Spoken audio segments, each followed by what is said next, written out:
Здравейте, така съм Zero и това е играта Mountain Blade Warband и по-точно мода Mountain Musket. Сега ще покажа какво представлява. Мисля, че съм споменала в един от предишните клипове, които съм правил на Mountain Blade Warband. Това съм казал. И сега ще покажа какво представлява. Надявам се да няма много скорапса, за да мога да игра по-лесно. Въпреки че се преинсталирах компютъра, все още ми лагва. Явно ще трябва нов процесор. Така, виждате, тук даже има и артилерия. Графиката е на low, това е минимална графика. Но ако пусна на ултра хай графиката, тук има сенки, листа, абсолютно всичко изглежда много реално. И не знам долу вляво защо пише Venom Elbow Arbalest Devil.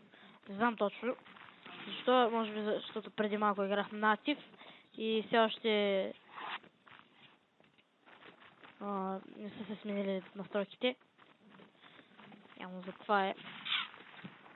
Вижте какви неща оставя тук артилерията, когато подскача.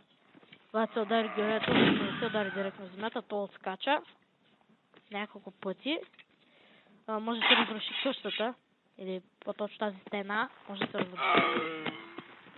И малко съм позабравил контролите, в момент само да се припомня тук как ставаха нещата. Точно така. И се може да биете на щик, ето така. И като приключи с хикс, може да стреляте. Сега ще затворя. И успя да го оцеля.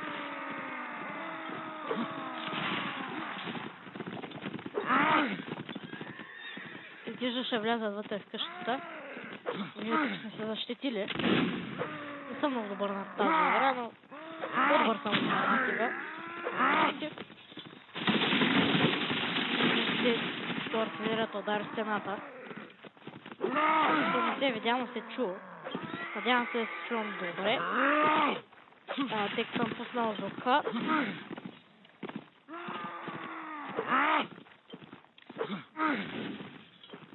Искам да си изхъбят патроните, тъй като няма как да го оцеля така.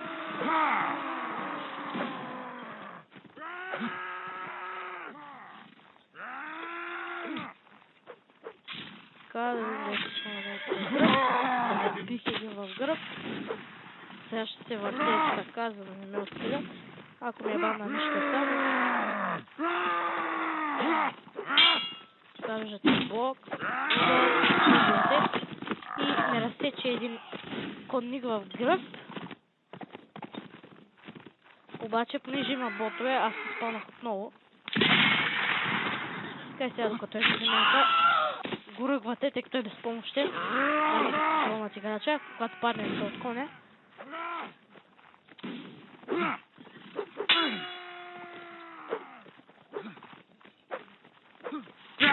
Добре. Малко избързах тук. Целиха ме с патрон. Смешно. Се опитам да му мина в гръб. И го успях, и го убих. Виждате, по-добър съм от Native, вече съм 4-1. Това е много як мод, но и да питате как може да си го направите, има теглите много пачове, трябва да си изтеглите мода от специални сайтове. Трудно ще го направите на този мод, така трудно ще си изтеглите мускета, тъй като не е особено лесно. Така, ще опитам да му оцеля в гръб, но не ми се отдава много.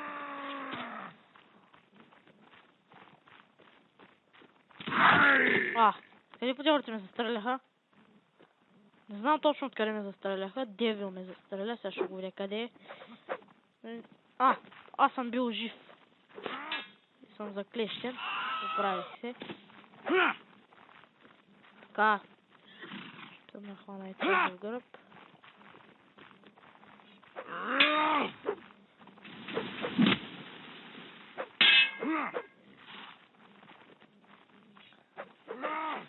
Така.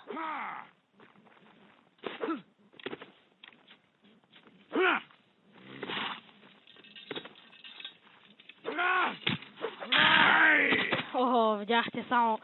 Това беше някакъв взаимен кил такъв. Не можа да направя блока. Прекалено падна са ми реакциите все още.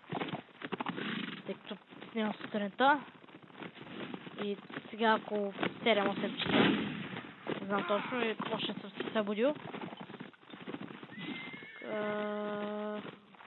Няма голям избор. Мишени. Няма близо.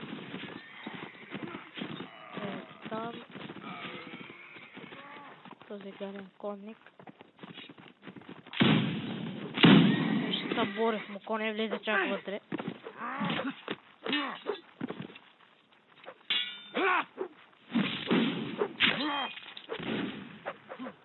Така. Виждате, може да се биете и с саби. С мен сега ще ме се склапят.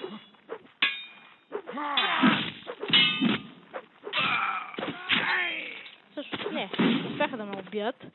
Както виждате, тук съм по-добър на Натива. Натива не ми върви чак толкова. Сега ще се опитам да го убия този. О, има ужасен лак. Виждате, може би.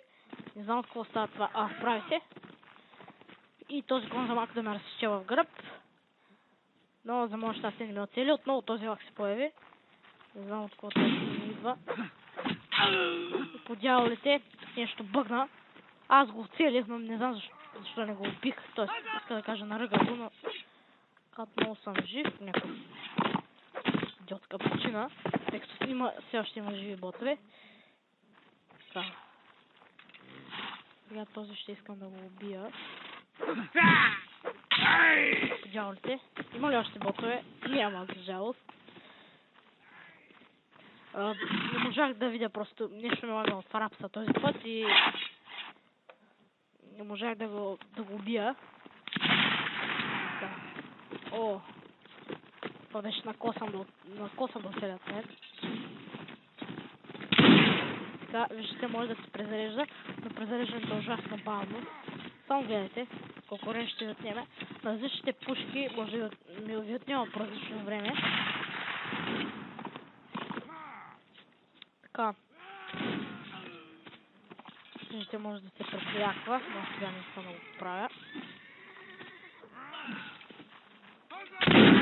Виждате, уби го. В дяволите пак ми пиша скайпа. То не излиза тук долу дясно. Не знам защо ми пишат гадните спамери. Няма да ги отразя. Биха ми коня, так мога ще да го убивам. Така, хайде да дойдеш тук. Ще бъда много щастлив, ако се спреш. Уби го. Така, сега следващото. Значи уби ме един бот. Сега ще ви кажа кой ме уби. Аз съм жив, бе. Боже мой, се забравям. Но този съм спокал пас. Герой.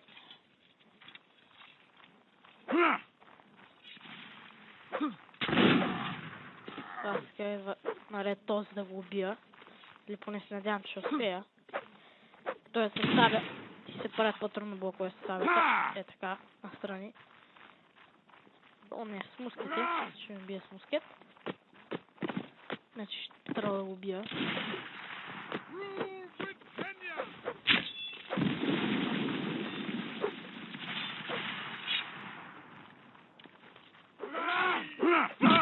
Виждате как го изненадах този сектор. Виждате, срутили се стената. Не мога да се спра точно, тъй като ще ме убия. Да, убиха ме. Виждате, артилерията срути стената. Виждате как е по-светло някакси. Ето оттам стреля тук. И стената падна. На този форт. Той не е точно форт. Картата е хаос 1. къщата. Жалко, че няма ботове. Този е последният бот, който също се управляващ играч. И като го гледам, направим се доплашва. О!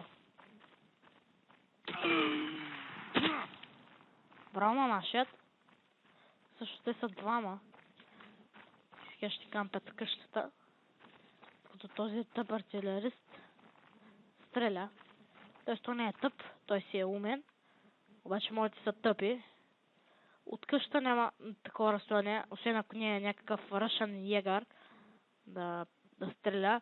Значи това тук, той е мод Mountain Musket, беше създаден скоро. Също не беше скоро, но този мод, това са войниците от играта Наполеон Total War. Ако някой се интересува от нея, може да види в замъдата, напише Наполеон. Става времето е по Наполеоновото време. И там много интересна игра. Аз съм си я купил.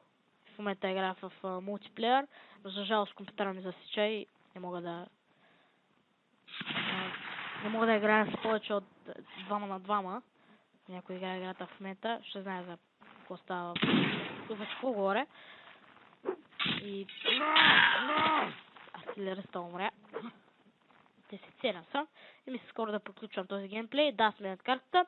И с това ще приключа този клип. Надявам се да ви е харесал и скоро очаквайте следващият.